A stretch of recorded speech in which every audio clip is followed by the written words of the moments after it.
fashion designer or an architect or do something crazy. Since I was young, I was always interested in the arts.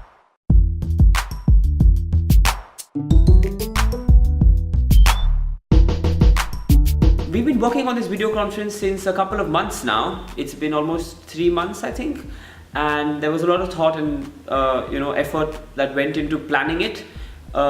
We started off with deciding what the topics should be, and then got a whole lot of other people involved from different regions, all the way from Brazil, Bradford, Birmingham, Dundee.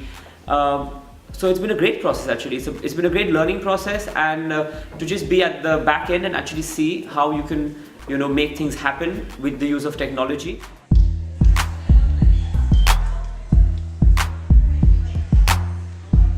Initially we did the research, the things that are available for young people who aren't in employment, and then from that we kind of tried to pinpoint issues that overlapped into the different areas we were looking at. So issues to do with social engagement by creative industries, issues to do with youth unemployment, and then from there we decided to try and come up with our own solutions for these issues that we'd identified.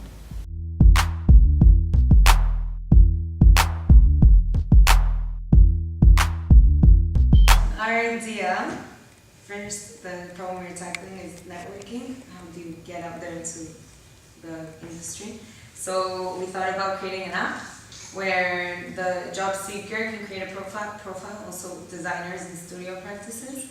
And basically, if you're outside or wherever, you can click on the app and it will tell you if there's any designers near you or design studios.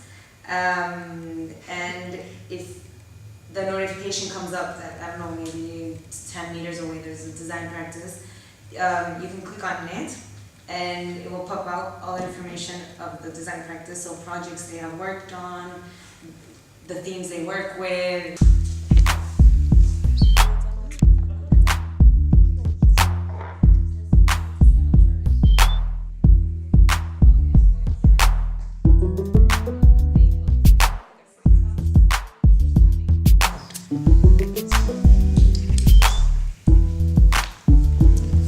Before we actually started this project, I would always question myself as to, you've got these facilities, you have Google Hangout, Skype, but it never really works. People are not interested, working around time zones and contacting everyone.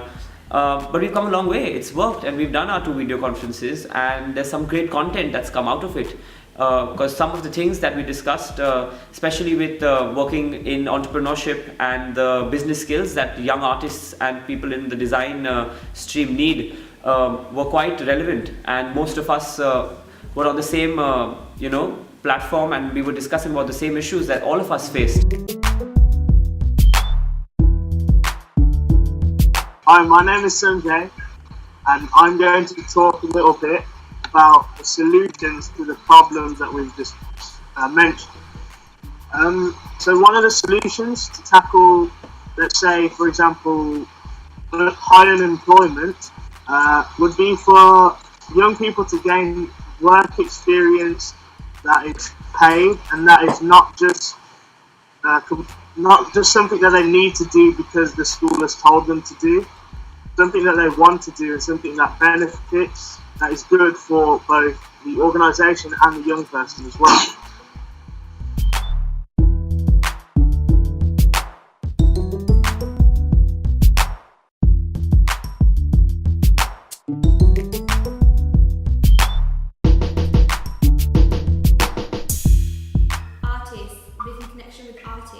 When they were making waistcoats, for example, they made waistcoats for an exhibition.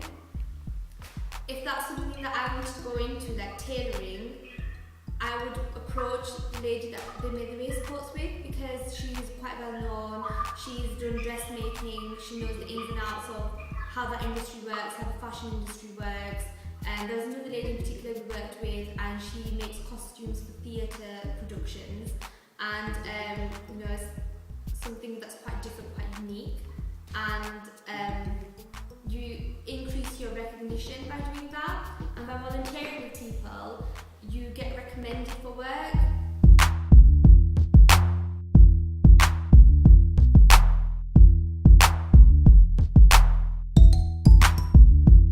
We spoke about a lot of young people find that they're not taken seriously when they say that they want a creative career.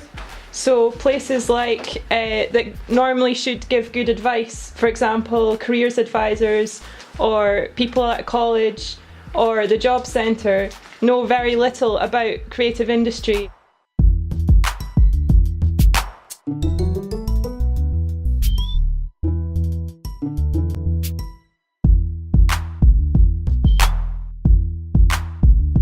Connecting these people that want to make something, you know, so they just connect ideas and they provide this, you know, so that they can work together and maybe one help another, even without having money to make that. I think video conferences are a brilliant tool basically to kind of connect people. I think today's kind of really shown that like young people don't have to fly across the world to learn about young people in Rio. Actually, they can talk to people and hear about tangible projects, and I think that is an amazing tool that actually we need to be using more and more.